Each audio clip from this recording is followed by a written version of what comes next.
अस्सलाम वालेकुम dear students, welcome to the Future academy.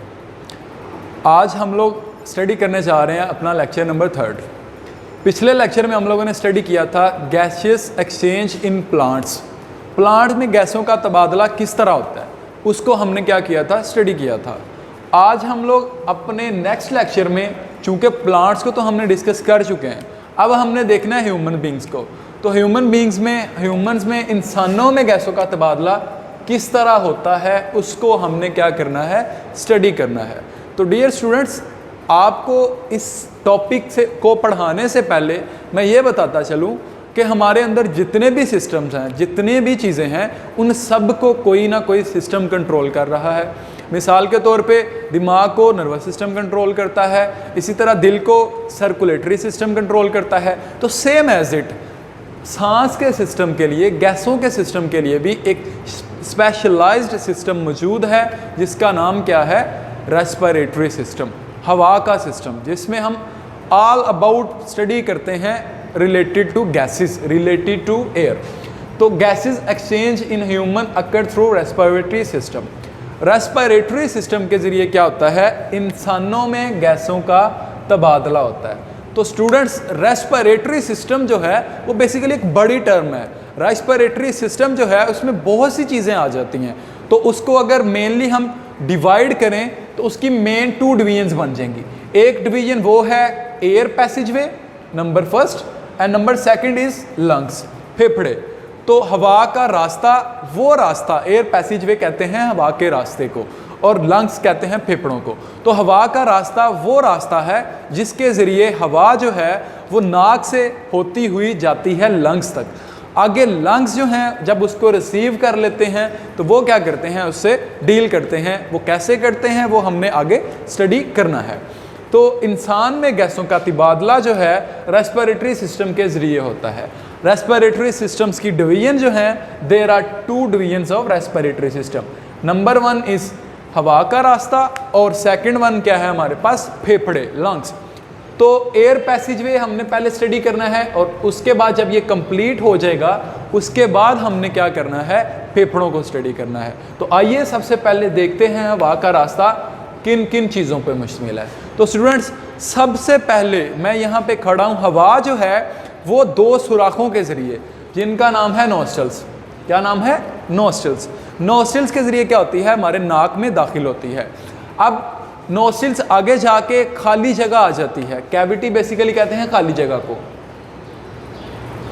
तो नॉस्ट्रल्स के आगे जो खाली जगह आ जाती है वो है नेज़ल कैविटी। अब नॉस्ट्रल्स, नेज़ल कैविटी में हवा आई, हवा शुरू कहाँ से हुई, नॉस्ट्रल से, उसके बाद कहाँ पे आई, नेज़ल कैविटी में। अब नेज़ल कैविटी से हवा ने जाना है फेरेंक्स पे। कहाँ पे जाना है, फेरेंक्स में। फेरेंक्स से हवा जाएगी लेरेंक्स, लेरेंक्स से हवा जाएगी ट्रेकिया में, ट्रेकिया से जाएगी ब्रोंकाई में, ब्रोंकाई में जाएगी उसके बाद ब्रोंक्यूल्स में, उसके बाद एल्व्यूलर डक्ट में, और उसके बाद एल्व्यूलाई में। तो स्टूडेंट्स, एक इम्पोर्टेंट बात आपको मैं बताता चलूं, जैसा कि आप लोग अपनी स्क्रीन पे देख भी रहे हैं कि ट्रेकिया जो है वो लंग के करीब आके 2 में क्या हो जाता है, डिवाइड हो जाता है। जब ट्रेकिया 2 में डिवाइड होता है तो वो बन जाते हैं ब्रोंकाई। तो ब्रोंकाई जो है वो एक दाएं फेफड़े में चला जाता है, एक बाएं फेफड़े में चला जाता है। अब वो ब्रोंक्यूल्स में मजीद छोटे होते जाते हैं, छोटे होते जाते हैं, और एंड पे आके एल्व्यूलर डक्ट्स बना देते हैं, और उसके बाद एल्व्यूलाई बना देते हैं। एल्व्यूलाई के ज़रिए क्या होता है, गैसों का तबादला। तो स्टूडेंट्स, ये था एक रफली स्केच कि कैसे गैस नॉस्ट्रल से शुरू होके किन किन रास्तों से गुजर के एल्व्यूलाई तक पहुंचती है।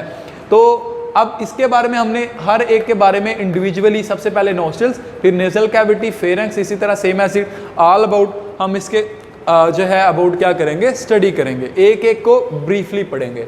तो सबसे पहले स्टूडेंट्स आज स्टार्ट करते हैं नॉस्ट्रल्स को। नॉस्ट्रल्स क्या होते हैं, बेसिकली 2 सुराख हैं। 2 सुराख हैं जो खुलते हैं किसमें, नेज़ल कैविटी में। 2 सुराख जो हैं वो नेज़ल कैविटी में खुलेंगे। तो ये सुराख अब 2 तरह के हो सकते हैं, एक एक्सटर्नल और एक इंटरनल। तो एक्सटर्नल नॉस्ट्रल जो है वो नाक के शुरू में प्रेजेंट है। जो पहले सुराख हैं दो, वो नाक के शुरू में प्रेजेंट जो हैं वो एक्सटर्नल नोस्ट्रिल्स हैं। अब एक्सटर्नल नोस्ट्रिल्स से आगे क्या आती है हमारे पास? Nasal cavity. Nasal related to nose, नाक से मुतल्लिक। नेजल कहते हैं नाक से मुतल्लिक, और कैविटी का मतलब होता है खाली जगह। तो नाक के अंदर जो खाली जगह मौजूद है उसको हम क्या कहते हैं? Nasal cavity. अब इसका काम क्या है? पहली बात ये क्या है? कैविटी ऑफ नोज, नाक की खाली जगह है। उसके बाद इसमें जो स्ट्रक्चर्स प्रेजेंट हैं, अगर आप लोगों ने कभी नोट किया हो तो आपके जो नेजल कैविटी है उसमें बाल भी होते हैं और म्यूकस होता है। म्यूकस आप यूं कह लें चिपकपा सा जो है, वैक्सी जिसको कहते हैं, वो मटेरियल होता है, वो मादा होता है। तो ये क्या करते हैं? इन बाल और म्यूकस मौजूद होते हैं, सेपरेटेड बाय सेंट्रल वाल। अब जो नेजल कैविटी है वो लेफ्ट साइड पे भी है, राइट साइड पे भी है। तो अगर आप नोट करें तो आपके ये जो दरमियान वाली लाइन है, एक वाल होती है, वाल किस चीज़ की बनी होती है? बहुत इंपॉर्टेंट एमसीक्यूज है, वो वाल है कार्टिलेज की। तो कार्टिलेज की ये वाल क्या करती है? दाएं नोस्ट्रिल्स को, दाएं नेजल कैविटी को बाएं नेजल कैविटी से क्या करती है? अलग करती है। तो नेजल कैविटी का बेसिकली फंक्शन क्या है? अब हमने पढ़ना है इसका फंक्शन। तो नेजल कैविटी क्या करती है? गिर्द के ज़रात को दूर रखती है, to keep dust particles away from the nose. Nose से क्या करती है? डस्ट पार्टिकल्स को दूर रखती है। नोज में डस्ट पार्टिकल आ भी जाएं तो उनको नेजल कैविटी को आगे फेरेंक्स में नहीं जाने देती, आगे लेरेंक्स में नहीं जाने देती। उसके बाद जो है ये हो गया। अब उसके बाद आता है ह्यूमिडिटी। ह्यूमिडिटी करती है, ह्यूमिडिटी बरकरार रखती है, मेंटेन रखती है। ह्यूमिडिटी का मतलब है नमी को बरकरार रखना, कभी भी आपका नाक खुश्क नहीं होता। उसके बाद जो है ये क्या करती है? मेंटेन करती है टेम्परेचर को। आपके नाक का डायरेक्ट रिलेशन होता है कान के साथ भी, और कान के साथ रिलेशन के साथ दिमाग के साथ भी रिलेशन होता है। तो इस वजह से ये बहुत डिटेल टॉपिक आ जाता है, लेकिन इन शॉर्ट ये क्या करती है? मेंटेन रखती है टेम्परेचर को। कौन? नेजल कैविटी के अंदर जो बाल और म्यूकस हैं उनका काम है ये। अब नेजल कैविटी ख़त्म हुई, उसके बाद आगे फेरेंक्स शुरू होना है। लेकिन फेरेंक्स से पहले मैंने आपको बताया था कि नोस्ट्रल्स की दो टाइप हैं, एक एक्सटर्नल और एक इंटरनल। तो एक्सटर्नल नोस्ट्रल जो है वो नेजल कैविटी से पहले था, इंटरनल नोस्ट्रल जो है वो आगे नाक के अंदर जाके होगा। तो इसका मतलब ये कि वो नेजल कैविटी के बाद में आएगा। तो फेरेंक्स के शुरू होने से पहले क्या आता है? Internal nostril. इंटरनल नोस्ट्रल जो है वो किस में खुलता है? फेरेंक्स में। तो फेरेंक्स क्या होता है? फेरेंक्स एक मस्कुलर पैसेज वे है।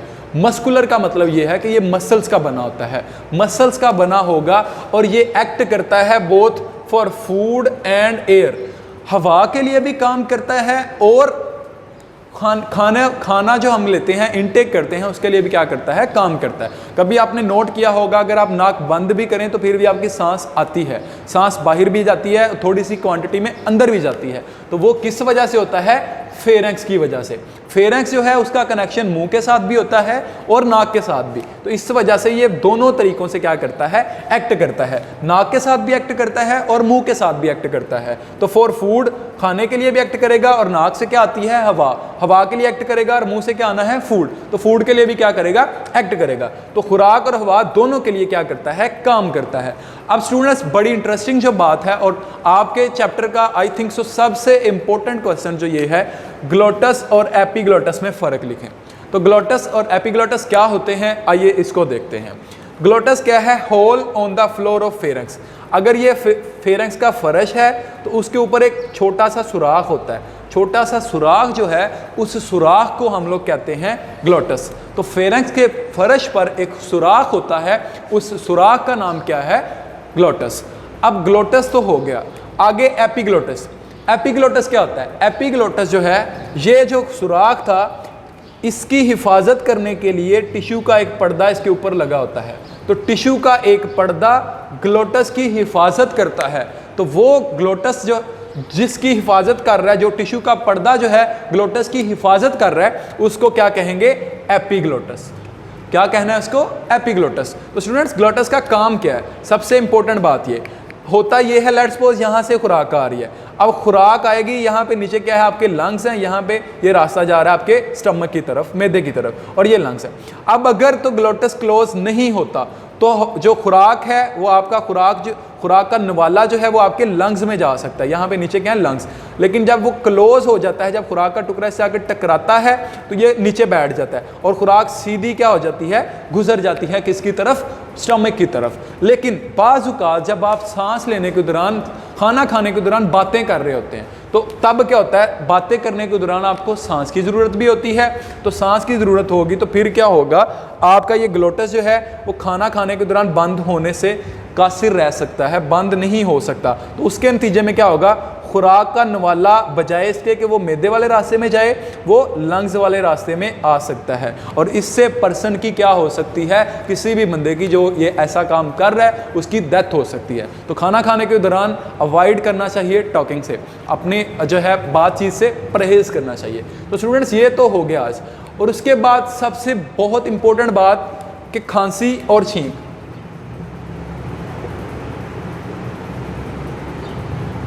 कफ एंड न्यूजिया, इसको क्या कहेंगे, कफ और न्यूजिया।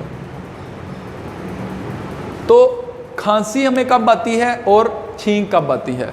तो हमारे यहाँ बेसिकली बहुत एक सुपरस्टिशन, तोहमत परस्त एक जो है वो कह लें कि रिवाज है कि वो कहते हैं कि जब कोई बंदा याद कर रहा हो तब जो है छींक आती है। तो ऐसा नहीं है। होता क्या है, डस्ट पार्टिकल की वजह से आपको खांसी भी आती है, डस्ट पार्टिकल की वजह से ही आपको छींक आती है। तो डस्ट पार्टिकल की वजह से जब खांसी आ रही है और डस्ट पार्टिकल की वजह से ही छींक आ रही है, तो फ़र्क क्यों है तो डस्ट पार्टिकल ही, तो कब खांसी होगी और कब छींक होगी? तो इसको देखते हैं स्टूडेंट्स। अगर तो डस्ट का पार्टिकल जो है वो नेज़ल कैविटी तक रहता है, कहाँ पे रहता है, नेज़ल कैविटी तक, नाक के बाहर ही रहता है, मतलब कि इनसाइड नहीं जाता, ज़्यादा अंदर नहीं जाता, तो फिर आपको आती है छींक। आपको एक जो है टिंगलिंग सेंसेशन, जिसको गुदगुदी टाइप सेंसेशन कहते हैं, वो फील होती है और उसके नतीजे में क्या आती है, छींक आती है। वो किस वजह से होता है, किसी के याद करने की वजह से नहीं होता, वो आपको डस्ट पार्टिकल की वजह से होता है। और उसके बाद बात की जाए अगर खांसी की, तो अगर डस्ट पार्टिकल जो है वो नेज़ल कैविटी तक है, इसके इस तक रहता है महदूद, तो आपको छींक आएगी।